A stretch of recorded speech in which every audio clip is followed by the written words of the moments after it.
आप real estate को as a investment देखते हैं, क्योंकि आपने जैसे कि बहुत टाइप स्टार्टअप से लेके गोल्ड, इक्विटी सब में इन्वेस्ट करते हैं, आप रियल इस्टेट को एज एन इन्वेस्टमेंट देखते हैं? सो रियल एस्टेट को एज ए इन्वेस्टमेंट देखने के 3-4 पैरामीटर्स हैं. अगर आप रियल एस्टेट को एज एन इन्वेस्टमेंट देख रहे हैं from an asset allocation perspective कि मेरे पास में 100 रुपए हैं, तो अब वो 100 के 100 रुपए मैं इक्विटी में भी नहीं लगाऊंगा और वो 100 के 100 रुपए मैं गोल्ड में भी नहीं लगाऊंगा. 100 के 100 रुपए की मैं एफडी भी नहीं करवा दूंगा. कुछ पोर्शन की मेरे को फिक्स्ड इनकम रखनी पड़ेगी, कुछ पोर्शन को मेरे को गोल्ड में लगाना पड़ेगा, कुछ पोर्शन मेरे को इक्विटी में लगाना पड़ेगा. वैसे ही कुछ पोर्शन मेरे को रियल एस्टेट में भी लगाना चाहिए.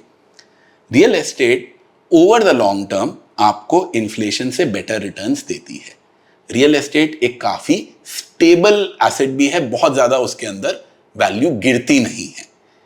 तो अगर आपका एसेट एलोकेशन वाला पर्सपेक्टिव है तो रियल एस्टेट एक बहुत ही बढ़िया इन्वेस्टमेंट है. अब आ जाता है कि अगर आपका ये है कि नहीं, मैं लॉन्ग टर्म के लिए पैसा लगा रहा हूं, मेरे को 20 साल के अंदर ज्यादा ग्रोथ चाहिए, तो मेरे को नहीं लगता कि real estate is the right solution for that. अगर आप ये सोच रहे हो कि 20 साल तक मैं पैसा लगाता रहूंगा और फिर 21वें साल में मेरे को पैसा चाहिए, तो equity becomes a better idea. कुछ लोग रियल एस्टेट में पैसा इसलिए लगाते हैं कि मैंने एक मकान खरीद लिया, उसका रेंट आता रहेगा, उससे मेरे को कैश फ्लो बना रहेगा. करेक्ट. उसके लिए भी real estate is not a good idea. उसके लिए पैसा आप फिर वो बॉन्ड्स में लगाओ. अच्छा, बॉन्ड्स में बेटर रिटर्न आएगा. बॉन्ड्स में आपका जो कैश फ्लो है वो बेटर जनरेट होगा. अच्छा. तो आपका उद्देश्य क्या है? अगर आपका उद्देश्य है कि मेरे को अपनी कैपिटल को प्रोटेक्ट करके रखना है कि हाँ यार ये मेरा पैसा बर्बाद नहीं हो जाए, डूब नहीं जाए, मेरे बच्चे जो है इसको उड़ा नहीं दे, जमीन लेके छोड़ दो, बच्चे कैसे उड़ा देंगे? अगर आपका पर्सपेक्टिव है कि मेरे 100 रुपए हैं, उसमें से चल मैं थोड़ी 20% की मैं रियल एस्टेट लेके रख देता हूँ, वेरी गुड आइडिया, ये अपने हिसाब से बढ़ती रहेगी, इक्विटी का अपना चलता रहेगा. अगर आपका पैसा issue target long term growth है तो भी रियल एस्टेट ठीक है, बट इक्विटीज बेटर है.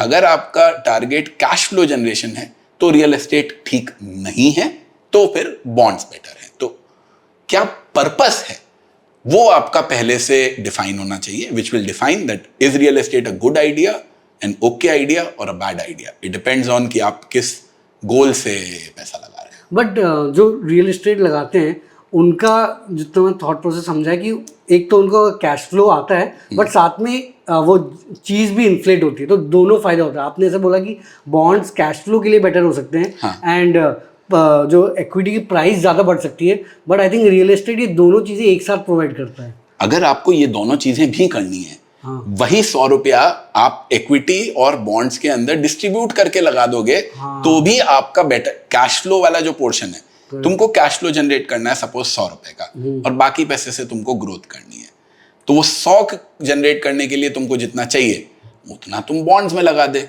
जो ग्रोथ जनरेट करने के लिए चाहिए वो तुम इक्विटी में लगा दे. तो ये वाला जो पर्सपेक्टिव है वो तुम इक्विटी और बॉन्ड से अचीव कर सकता है.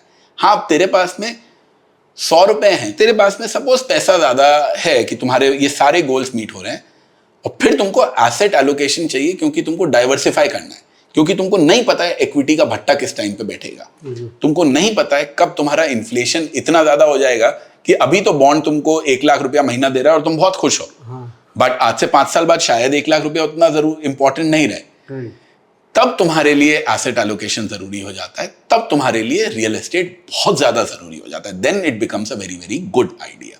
तो is it good, is it bad, it completely depends upon आप चाहते क्या हो.